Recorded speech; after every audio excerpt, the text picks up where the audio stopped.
Hey everyone, Daniel here from IGN next to Marty, and we're live from Gamescom. Yeah. It's really noisy in here. It is incredibly noisy. You've seen a game today that you've seen before. I've not seen it at all. Okay. This is Ori and the Blind Forest. Ori and the Blind Forest. You were really missing out by not seeing it. Well, okay, what am I missing out on first? Okay, so so Ori and the Blind Forest is it was a game that was announced during Microsoft's E3 press conference. It's Moon Studios, their first game, but it's this absolutely gorgeous 2D sort of Metroidvania platformer. Okay. The artwork is just this amazing hand-drawn world. It has this really emotional story, and that's sort of what they focused on at E3, was the story in this world. But here at Gamescom, they really focused on saying, well, yeah, there's that, but this game also is really mechanically interesting, and it gets extremely difficult.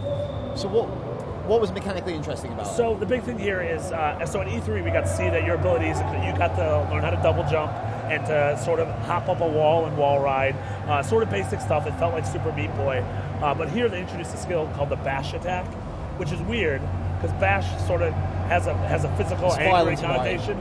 This is more of there's these sort of glowing nodes in the environment, and when you jump near one, you can sort of get into that object's orbit for a couple seconds, and then you choose your trajectory, where you want to go, and from there you shoot off.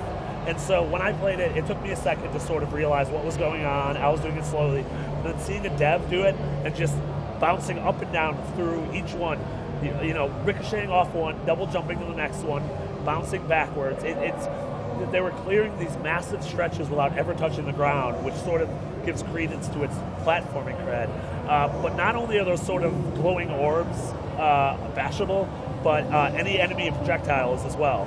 And so there's certain enemies that, almost like the little Deku scrubs from The Legend of Zelda, they would fire something at you, but when you get close, they would hide. And so what you have to do is let them fire it at you, and then you have to catch the bullet in your orbit, and instead of bouncing towards them, you have to bounce away, because by you bouncing away, the orbit ricochets the bullet back towards where it came from. And this was difficult? With these kind of games, they're kind of an assumption that they're kind of experiences, and they're kind of a bit more easygoing, but not so much. This is definitely, what they wanted to stress was, yes, it has that sort of like gorgeous emotional feeling that's something like Journey, which isn't the most demanding of games. No, or Limbo, same thing.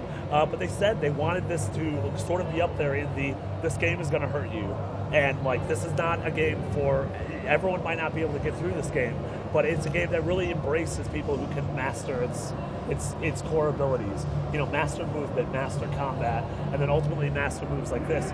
Which and to me, being able to marry both this gorgeous atmospheric art style story with really challenging gameplay that rewards you for taking the time to learn the systems is just, that's really interesting. That's something that they're saying hopefully they're still shooting for winter this year on Xbox One and PC.